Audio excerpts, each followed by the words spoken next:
میرا خیال ہے کہ ان کو چاہیے کہ اپنی جو اسٹرینتھ ہے اس کو قائم دائم رکھیں، اپنا حوصلہ بلند رکھیں. آج مراد سعید صاحب نے بڑی خوبصورت بات کی ہوئی ہے اپنی ٹویٹ میں، جو کہ میں پرٹیکولرلی اگر اس اسپیسیفک پولیٹیکل سینیریو میں نہ بھی دیکھوں تو ادر دین دس بھی اس میں بڑی لرننگ ہے. اکثر ہم یہ کہتے ہیں کہ مایوسی کفر ہے، لیکن یہ کیوں کفر ہے؟ یہ بڑا سوچنے کا سوال ہے. تو میں وہ ٹویٹ پڑھ رہی تھی تو مجھے اس کو بڑا ڈیپلی میں نے انڈرسٹینڈ کرنے کی کوشش کی کہ واقعتاً جب آپ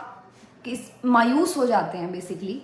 نا امید ہو جاتے ہیں، تو اس کا مطلب ہے کہ آپ اپنا ایمان جو ہے وہ ڈگمگا رہا ہے، آپ کا ایمان کمزور ہو رہا ہے اللہ تعالیٰ کی ذات پر. کیونکہ جو مسلمان ہے، جو مومن ہے، اس کو تو اس بات پہ یقین ہونا چاہیے کہ اللہ تعالیٰ کا جو ایک آپ کہہ لیں جو پلان ہے، جو اس کی طاقت ہے، وہ تو سب سے بڑھ کر ہے، جو اس کی بزرگی ہے وہ سب سے بڑھ کر ہے، اس سے آگے تو کچھ بھی نہیں ہے. تو کوئی جتنا مرضی کچھ بگاڑنے کی کوشش کر لے، ہمیں مایوس نہیں ہونا کہ ہمارے لیے اب سب راستے بند ہو گئے ہیں. وہ پھر اللہ تعالیٰ کی ذات ہے جو بند راستوں میں سے بھی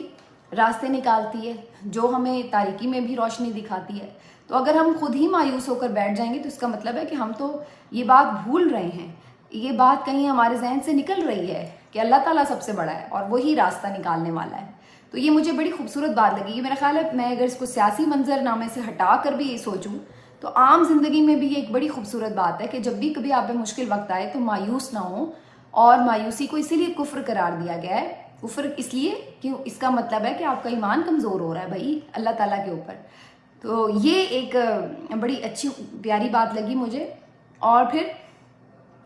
یہ بات کہ جو ایک مشکل ٹائم ہے وہ اس میں سے آگے آپ بڑھتے ہیں. تو مجھے یہ خیر واپس پولیٹیکل اسٹریٹجی کی طرف آؤں تو پی ٹی آئی کے لیے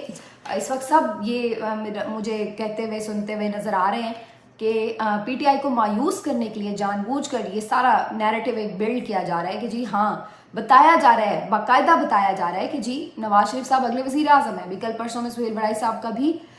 دیکھ رہی تھی بیان، وہ بھی یہی بات کہہ رہے تھے کہ طے شدہ ہے کہ جی انہی کو بنایا جائے گا وزیر اعظم. اور بھی آپ کو میڈیا نیریٹو یہی بنتا نظر آتا ہے، جو عدالتیں فیصلے دے رہی ہیں اس کے مطابق بھی یہی دکھتا ہے. تو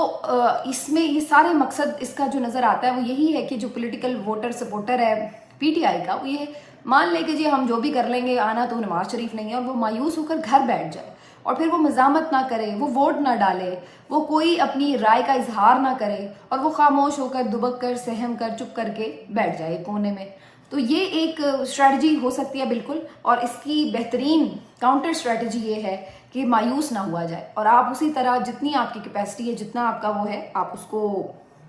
اپنے اظہار کریں. جو بھی آپ کی پولیٹیکل سپورٹ ہے، میں پھر یہ بات دہراؤں گی کہ آپ کا حق ہے کہ آپ کوئی بھی پولیٹیکل پارٹی کے ساتھ اپنا بیانیہ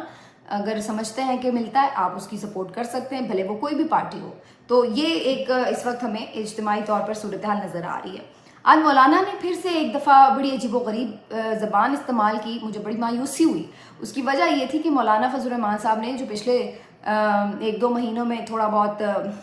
دکھا رہے تھے کرٹسی، اور پتہ چل رہا تھا کہ جی عمران خان کو کوئی برا بھلا نہیں کہہ رہے، کوئی اس طرح کی زبان استعمال نہیں کر رہے ان کے خلاف. اور ابھی جو حال ہی میں پچھلے ہفتے میں ملاقات ہوئی ہے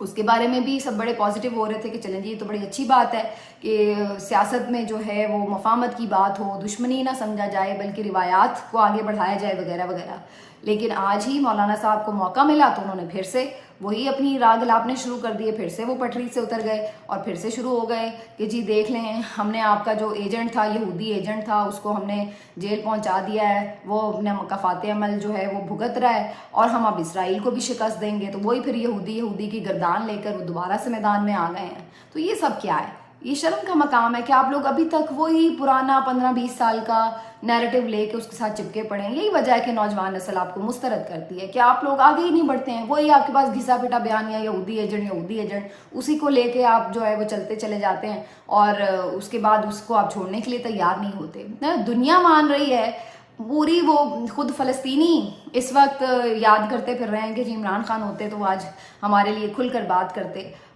جو ساری ہم دیکھتے ہیں کہ اسلامی ریاستیں وہ ان کو رسپیکٹ دے رہی ہیں، اور آپ جو ہے یہاں پر بیٹھ کے یہودی ایجنٹ کے ترانے گا رہے ہیں. تو مطلب آپ لوگ کب ان چیزوں سے نکلیں گے؟ ابھی تک بھی آپ لوگ یہ سمجھنے سے قاصر ہیں کہ یہ جو آپ اسلام کا لبادہ اوڑھ کر اس قسم کی دوسروں کے اوپر فتوے لگاتے ہیں، اس سے کتنا آپ مذہب کو بھی نقصان پہنچاتے ہیں اور اگلے کی زندگی بھی خطرے میں ڈالتے ہیں۔ اب ان کی زندگی کیا خیر خطرے میں ڈالیں، ساری دنیا کو پتہ ہے کہ وہ کتنا بڑا مسلمان ہے یا کتنا عاشق رسول ہے، یا کیا اس کا ایک نیریٹو رہا ہے پوری اپنی حکومت کے دوران، کون سی اس نے یہودی کی خدمت کی ہے، ذرا یہ بھی بتا دیں۔ اب تو خود جو آپ کے لائک مائنڈیڈ صحافی ہیں وہ آ کر بتاتے ہیں کہ جناب ان کے اوپر بڑا پریشر تھا کہ اسرائیل کو تسلیم کریں۔ انہوں نے تو وہاں دیار غیر میں بیٹھ کر، یہودیوں کے منہ پہ بیٹھ کر یہ کہا ہوا ہے کہ بھائی ہم اسرائیل کو تسلیم نہیں کریں گے، بڑے کلیئرٹی سے بات کی ہوئی ہے۔ آج تو یہ حالات ہیں کہ آپ کی گورنمنٹ کھل کر اسرائیل کے خلاف مذمت نہیں کر سکتی، انہوں نے تو وہاں ان کے ملک میں بیٹھ کر وہاں پہ مذمتیں کی ہوئی ہیں اسرائیل کی، تو آپ کیا کس کو یہ الٹ پٹانگ جو ہے وہ نعرے دے کے اور یہ بتانے کی کوشش کر رہے ہیں؟ اسی لیے جو یوتھ ہے وہ آپ لوگوں سے منہ موڑ چکی ہے کہ آپ لوگوں کے بیانیے جو ہیں وہ حقیقت سے قریب تر نہیں ہیں، قریب تر تو دور کی بات ہے، پروپیگنڈے پر مشتمل ہیں اور ابھی تک بہت گھسے پٹے بیانیے ہیں۔ تو میرا خیال ہے اس کو تھوڑا سا سوچنے کی ضرورت ہے کہ آپ اپنے آپ کو اگر پاکستان کی سیاست میں ریلیونٹ رکھنا چاہتے ہیں تو کچھ نیا اور بہتر کرنے کی کوشش کریں، نہ کہ وہی 20 سال پرانے گھسے پٹے بیانیے لے کر آپ آ جاتے ہیں لوگوں کو برگلانے اور عجیب و غریب بیانات دینے۔ اچھا جی، غزہ کی بات چونکہ ہو رہی ہے تو میں اس میں آج اپریشیٹ کروں گی جماعت اسلامی کی طرف سے ایک بہت اچھا پاور شو ہوا۔ اسلام آباد کے شہریوں نے بہت بہترین طریقے سے نکل کر غزہ کے ساتھ ایک اظہار یکجہتی کیا۔ اگرچہ کل جماعت اسلامی کی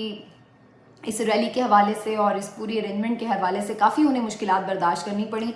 پولیس نے نہ جانے کیوں کریک ڈاؤن بھی کیا اور شیلنگ وغیرہ بھی کی، لیکن الٹیمیٹلی پھر آج یہ پھر بھی ہوا،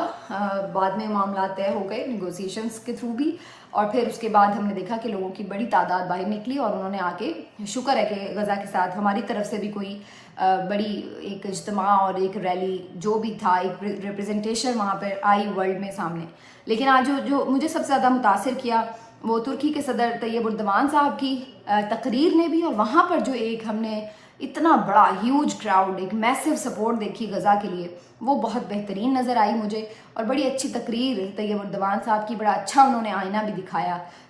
اور اس کے ساتھ ساتھ پھر انڈیا میں بھی ایک بہت بڑا مظاہرہ ہوا ہے جی کل کے روز، وہاں پر کیرالہ میں جو مظاہرہ ہوا ہے وہ بھی بہت بہت زیادہ بڑا تھا، اور میں بڑی حیران ہوئی۔ حالانکہ انڈین گورنمنٹ کی جو ایک اسٹیٹ پالیسی ہے وہ تو اسرائیل کو سپورٹ کر رہی ہے، لیکن ان کی عوام کی اتنی بڑی تعداد غزہ میں فلسطینیوں کے ساتھ کھڑی ہے، تو یہ ایک بہت ہی خوبصورت بات لگی۔ اور پھر اس بات کو بھی اپریشیٹ کیا جانا چاہیے کہ وہاں پر آپ کو اتنا الاؤ بھی کیا گیا ہے کہ آپ اسٹیٹ پالیسی کے بالکل اگینسٹ ایک پروٹیسٹ کر رہے ہیں، اور پھر بھی اتنی بڑی تعداد میں آپ کو وہ پروٹیسٹ کرنے کا ایک پورا یعنی کھلا ماحول ملا ہے۔ اور یہ صرف انڈیا میں ہی نہیں، یو کے اور یو ایس اے وغیرہ میں بھی یہی صورتحال ہے کہ وہاں پر اسٹیٹ پالیسی کچھ اور ہے، لیکن اگر آپ لوگوں کے جذبات دیکھیں تو پبلک جو ہے وہ غزہ کے ساتھ کھڑی نظر آتی ہے۔ لندن میں بھی جو ہاربر برج ہے وہاں پر، harbour bridge he I guess اگر میں غلط نہیں لے رہی، تو بہرحال وہاں لندن میں بھی بہت میسو پروٹیسٹ ہوا ہے، ترکی میں میسو پروٹیسٹ ہوا ہے، انڈیا میں میسو پروٹیسٹ ہوا ہے، اور تھرو آؤٹ ہو رہے ہیں۔ تو ایک ہمیں پریشر تو نظر آ رہا ہے، لیکن افسوس کی بات یہ کہ جس دن یو این میں سیز فائر کے حوالے سے قرارداد منظور ہوئی ہے کہ جی جنگ بندی ہونی چاہیے، اسی رات اسرائیل نے اب تک کا سب سے بڑا حملہ جو تھا وہ پلان کر رکھا تھا، اور ہر طرف سے انہوں نے غزہ کو گھیرا، اور بہت بڑا یہ حملہ تھا کیونکہ اس میں زمینی طور پر بھی انہوں نے کارروائی کی، فضائی بمباری بھی کی، اور پانی کے راستوں کے تھرو بھی یہ لوگ داخل ہوئے، اور ہر طرف سے انہوں نے ایک چڑھائی کی۔ لیکن پھر اس کے بعد ہم نے کچھ صبح کے وقت ہم نے متضاد اطلاعات دیکھی۔ حماس کا یہ دعویٰ تھا کہ ہم نے حملہ پسپا کر دیا، جبکہ اسرائیل یہ دعویٰ کر رہا تھا کہ ہم نے غزہ کا بہت سارا کنٹرول حاصل کر لیا ہے، زمینی علاقہ ہمارے قبضے میں آ گیا ہے۔ لیکن اس کے بعد کل میری بیروت میں ایک صحافی سے بات ہوئی جو کہ اس سارے ایونٹ کو کور کر رہے ہیں، انہوں نے مجھے اس بات کو، جب میں نے یہی سوال ان کے سامنے رکھا کہ کس کا دعویٰ جو ہے حقیقت سے قریب تر ہے، تو انہوں نے پھر بتایا کہ یہ بات درست ہے کہ حماس نے بڑا پسپا کیا ان کا یہ حملہ، یہ بہت بڑا حملہ تھا، لیکن حماس نے بڑی کامیابی سے اس کو پسپا کیا ہے، اور اس حد تک پسپا کیا ہے کہ پہلے اگر جو اسرائیل کی فوجیں تھی وہ غزہ سے 7 کلومیٹر دور کھڑی ہوتی تھی، تو اس وقت صورتحال یہ ہے کہ وہ 17 کلومیٹر پیچھے دھکیل دی گئی ہیں۔ تو بلکہ جو ان کی ایکچوئل پوزیشن تھی اس سے بھی وہ پیچھے چلے گئے. تو یہ واقعی حماس نے اس کو بڑا روکا ہے. لیکن حماس اور اسرائیل کی جو بھی ایک جنگی حکمت عملی چل رہی ہے وہ اپنی جگہ. اگین یہ بات یہاں پر اٹھانی بڑی ضروری ہے کہ جو غزہ کے نہتے فلسطینی ہیں ان کی جس طرح سے نسل کشی ہو رہی ہے وہ کسی طور قبول نہیں ہے. اور اس بات کو دیکھنا پڑے گا کہ اس کے لیے فوری طور پر کیا ہوتا ہے کہ کم از کم رہائشی علاقے اور یہ وہ جو ایسے علاقے جہاں پر پورا یعنی آپ کو پتہ ہے کہ 40% جو انفراسٹرکچر ہے غزہ شہر کا وہ مکمل طور پر تباہ ہو گیا اور وہ ایک کنکریٹ کا ڈھیر بن چکا ہے. بالکل ایک یعنی بڑی بڑی اس کی عمارتیں تھیں, ہائی رائز بلڈنگ تھیں, فلیٹس اور اپارٹمنٹس ہمیں نظر آتے تھے جو پچھلی اس کی ویڈیوز آپ دیکھیں, لیکن اب وہ بالکل آپ کو ایک ملبے کا ڈھیر نظر آ رہا ہے. تو 40% اس کا انفراسٹرکچر جو ہے وہ تباہ و برباد کر دیا گیا ہے. تو یہ ساری سچویشن ہے, اس کو میرا خیال ہے کہ ہنگامی بنیادوں پر دیکھنا ہوگا. لیکن اگین وہی بات ہے کہ دیکھے گا کون. یہاں پر جو پریشر ڈالا جا سکتا ہے وہ تو عرب ممالک کی طرف سے ڈالا جا سکتا ہے, لیکن وہاں پر ہمیں ایک عجیب سی خاموشی نظر آتی ہے. تھوڑا بہت کوئی سٹیٹمنٹ یا کوئی مذمت نظر آ جاتی ہے, لیکن عملی طور پر ہمیں کوئی ایسی اسٹرانگ عملی قدم ایسا نظر نہیں آتا کہ جس کی وجہ سے امریکہ بھی اسرائیل بھی سوچنے پہ مجبور ہو جائے یا حملے روکنے پہ مجبور ہو جائے. دیکھتے ہیں جی, اللہ تعالیٰ فلسطینیوں کے حال پر رحم کرے. انشاءاللہ آپ سے اگلے ویلاگ میں ملیں گے. اللہ حافظ.